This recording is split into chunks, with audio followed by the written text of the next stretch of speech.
I'm going to make a little explanation here, and then we can go with the questions. Yeah. What is beginning to occur is that we are trying to introduce the physical condition, body human, and the ego consciousness there, that is the identification of you having a body and being in a body and walking as a body. We're trying to get the introduction to the invisible portion of you that enters your body consistently, actually, without your awareness. Now, as far as who's breathing you, the body functions call for breath. Or it's an automatic thing you say, as you've learned from childhood. Yet,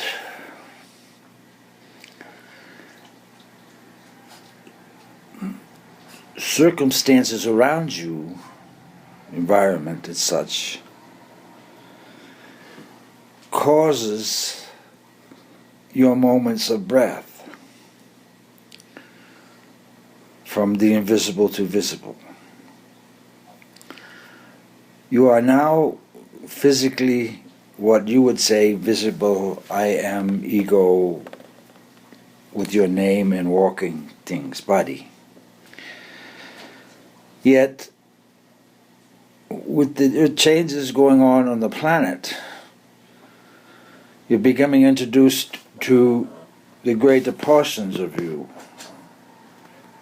We're going to call it your auric fields, that are produced, the 7 layers of them from each chakra.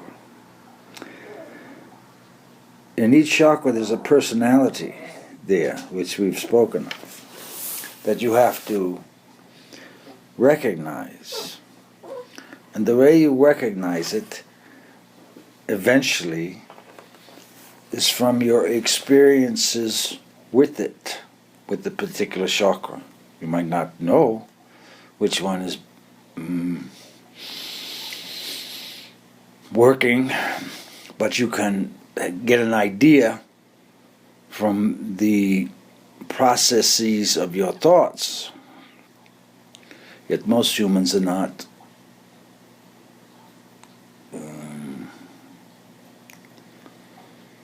consciously aware of the activities within the chakras. In other words, most chakras are closed completely, except perhaps for the root and the navel sometimes. But to elevate yourself, and by that I mean the self that has been with you forever and will be with you forever, that's working through the system of you. Now, as you have developed from sperm and egg body, and each organ in the body from the same sperm and egg processes, you do not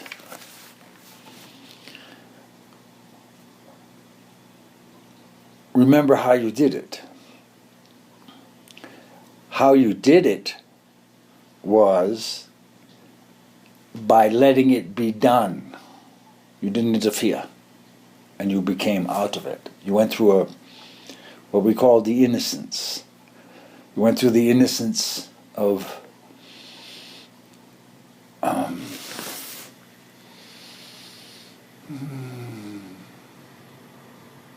becoming realized.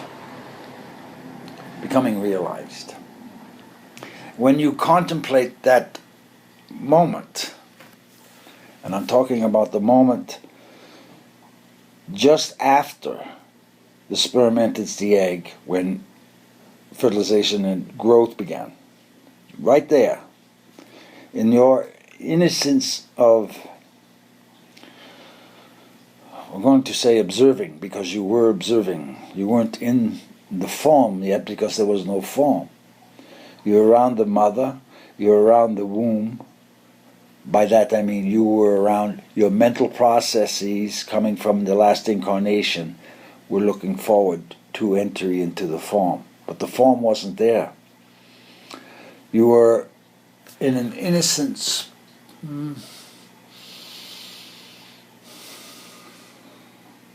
position. Because we're talking about time and space now. You were in a position waiting for the arrival of your vehicle.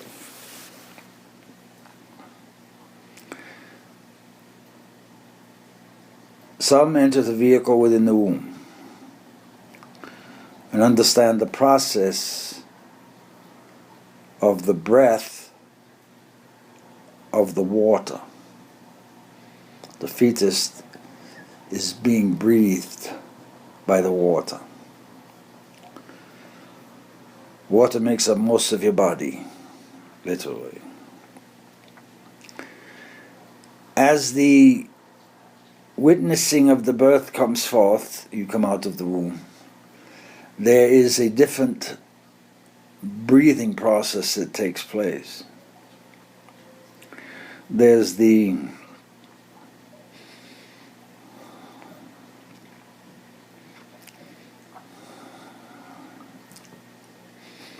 I'm going to have to say it this way.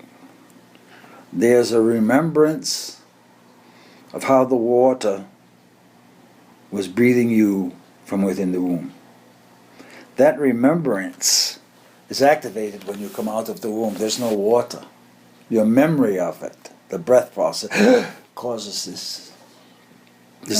First intake of breath. First intake of breath is from the memory of how the water was breathing you from inside the womb. Now, when you work with this thing called breath, you understand that you need it.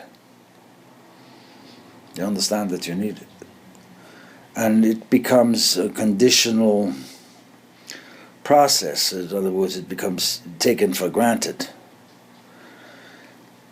That's why some of your teachers in meditation teach you to breathe through one nostril and then another nostril, and then just hold your breath for this time and release your breath at this time, is to get you into the connection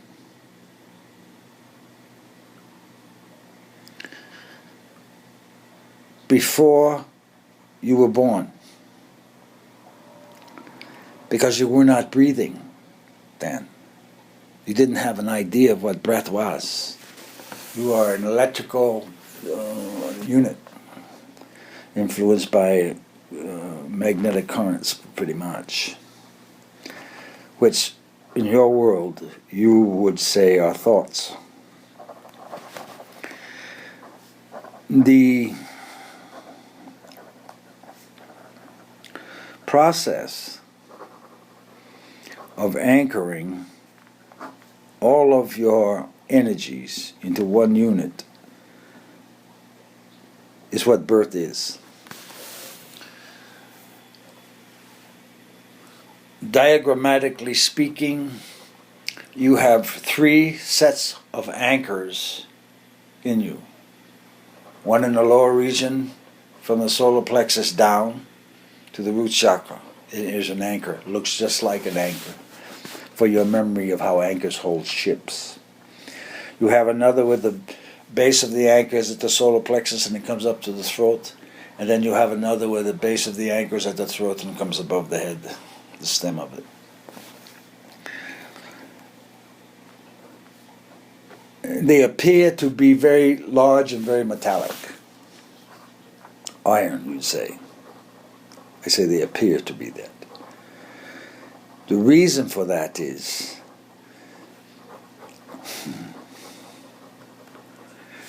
electricity has personality, metal has personality. Electricity knows the personality of the metal, metal knows the personality of the electricity. Electricity flows very freely through water.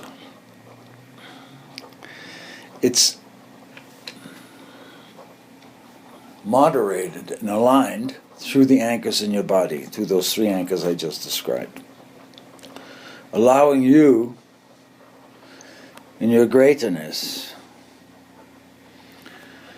to produce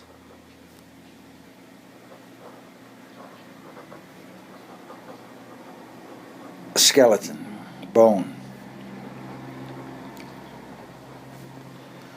Right now,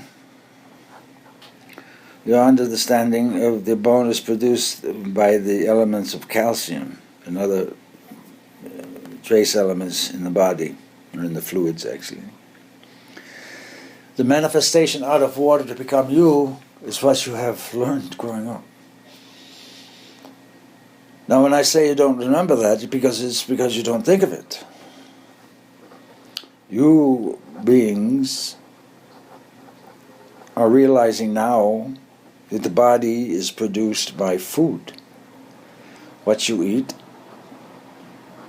is utilized from the minerals and nutrient content in there for the production of you. That's what you're doing. You build yourself continually with foods and fluids.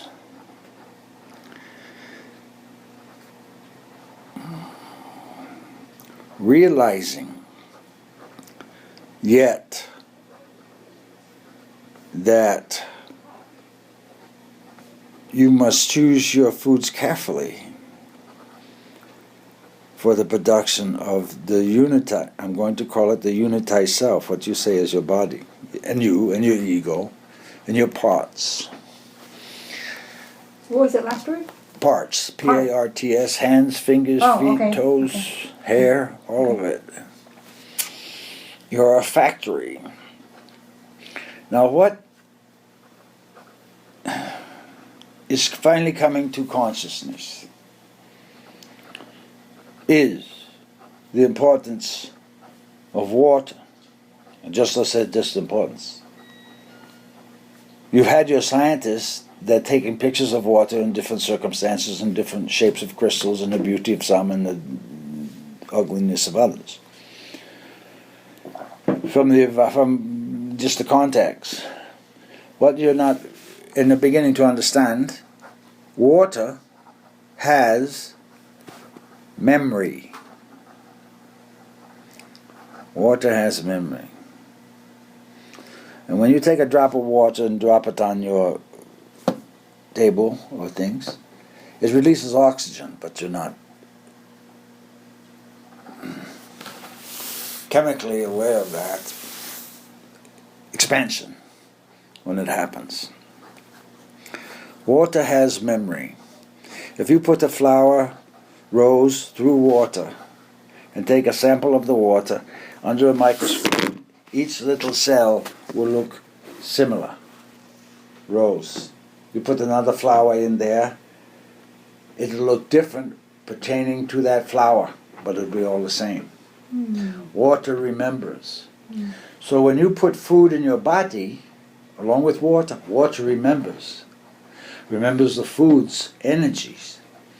If you eat animals that have been tortured, maimed, or mistreated, the water has memory there. And in the building function, it produces those memories within you. The fears and the things and all of that. That's why it's important to bless your food. You need to really understand what your words do. You're communicating to the invisible so it may become visible.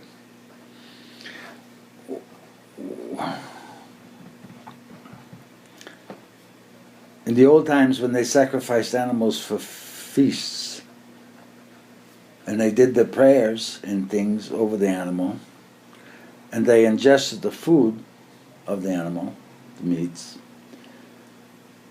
they knew that the animal was going to be within themselves, yet being educated in a spiritual sense, going to higher processes, in the very minuscule process of having removed their suffering, as it was. And the other thing you're not aware of, old times, animals used to present themselves for the sacrifice so the human could continue, because they knew it was a progress in evolution for themselves and also for the human. There was a knowledge agreeable working there. It's gone. You don't have it. Now is critical that we get the understanding across that you are more invisible than visible, and you're beginning to learn the difference, and the water remembers. It not only remembers your thoughts, it remembers your feelings as you touch it. So when you, and there's fables about riding on top of the water, things, but that works. And that's why you bless your water, and you think well of things, because the water has the proprietary knowledge of producing, calling forth.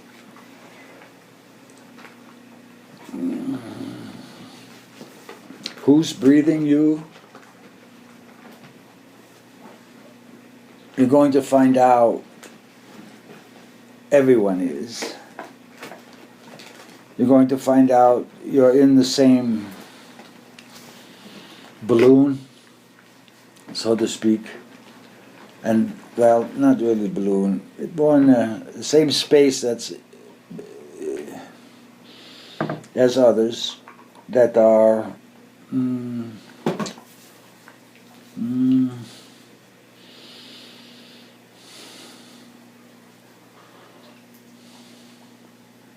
beginning to experience the divine presence everywhere, that acknowledges everything, that is not concerned about being anywhere, because it is everywhere.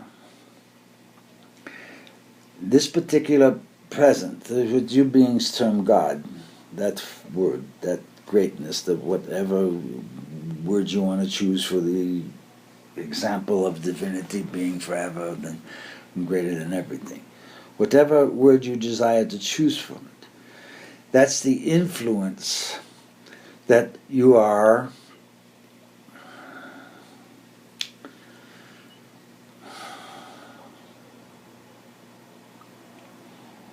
working with, I'll say.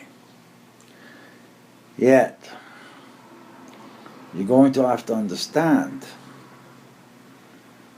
that it is really the water that produces the life.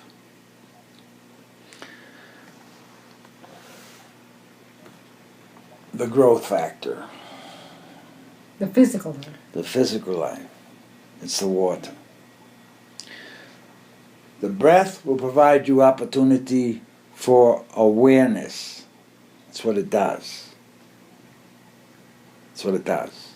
You don't remember breathing when you're sleeping. There's another part of you is automatic. Resuscitation chambers, we call them, where you're resting and where you're resting and being allowed to have your peace and clean up the inside of your vehicle. That's what you're doing when you're sleeping, or should be doing. A lot of beings don't want to attend to the vehicle and have their journeys, which is okay, but eventually you're going to have to clean the vehicle. The cleaning process of the vehicle takes place through the water. Through the water. Through the water. All water knows all water. Communicates instantly. You have, and this is difficult for some consciousnesses.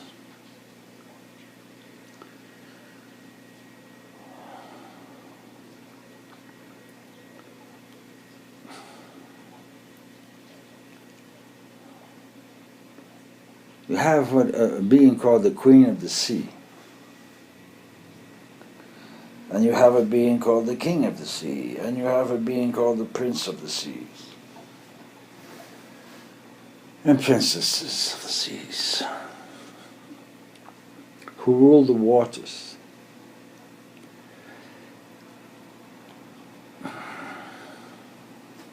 They communicate with you, yet you're not aware that you should be communicating with them, as, in a respectful manner, due to their royal dignity.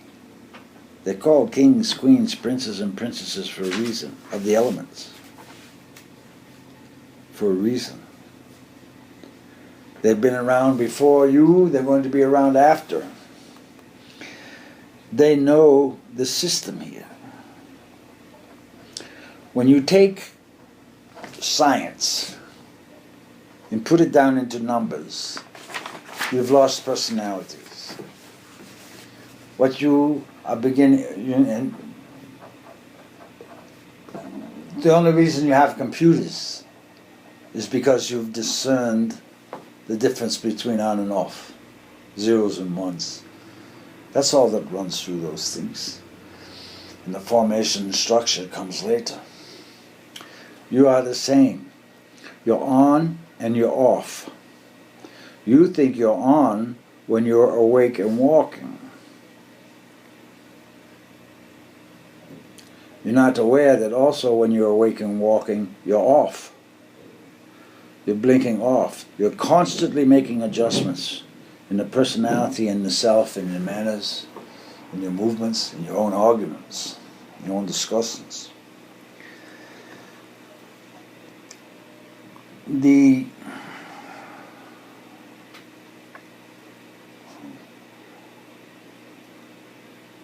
purpose of health, the purpose of it, is for enjoyment. The opposite of health is illness. And the illness teaches you to reflect inwardly, to correct inwardly. The process of yourself manifesting exteriorly. All it teaches reflect to you to inside yourself. To go in and see. You have your metaphysical understanding that has the words. Yet very few have the ability to manifest directly in their hand. Don't know how to do it. They don't know whether it comes out of the air or comes forth out of you. Most thinking comes out of the air. It's not. It comes out of you. You put it there. And then you retrieve it.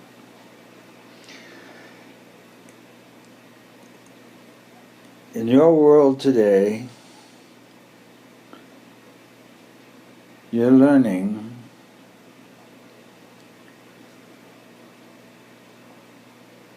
basically how much verbiage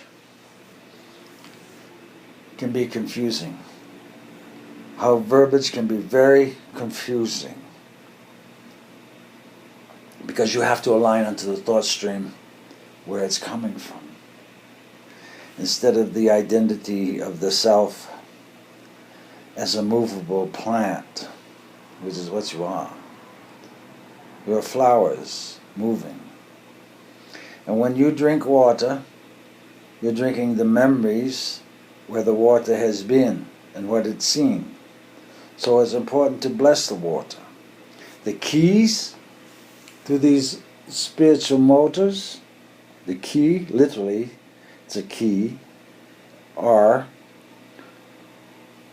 the two fingers of your left hand and right hand, the index finger and the middle finger, these two. That's the key. That's those two fingers, either hand, literally, when turned, shifts time and space.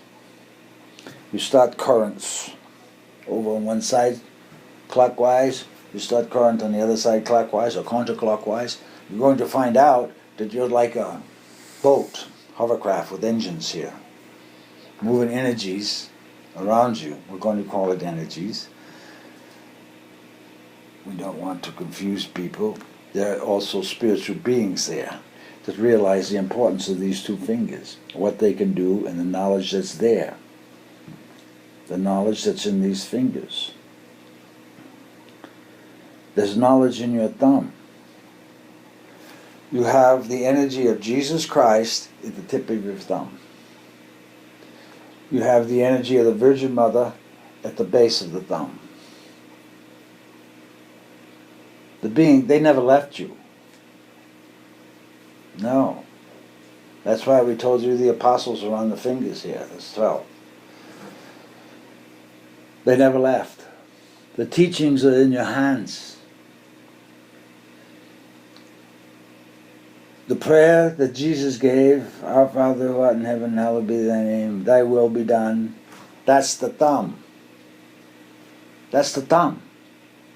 That's the thumb. When you use your thumb as the will be done, meaning your will, you'll see activity happen with the blessings of the Mother in the sacred space. You're going to learn how to use your hands. That's why many secret societies have secret handshakes and things. But my caution to you is be careful about shaking hands with ones. Know who you're touching. Yet that's not would be considered appropriate applied in your society. Because you don't know yourselves. That's what we're trying to say. You have the divine information in your hand. You need to pay attention to what's going on in your hands and your feet and your toes, because your feet are probably the most important organ you have for movement.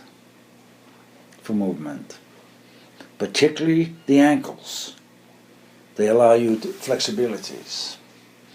When you know your flexibilities and the flexibility of your wrists, you will find out you are directing time and space. That's what I said. Directing time and space. Not your clock time. Directing time and space. Time is life in your world. You use it for life. The numbers on your clocks, no matter where you are the same. Significant events happen at particular time frequencies. By that I mean numerological frequencies. Say 3 o'clock. There's a setting there.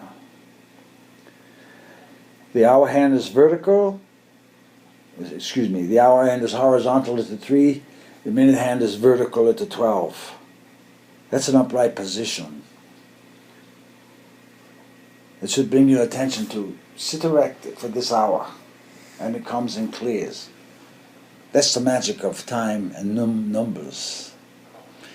The only problem is you've got to recognize it, and you've got to do it in order to feel the experience of it and get the aha of that's how it works.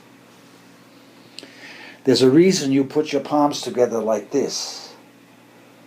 Hands in front of you, thumbs together, fingers together.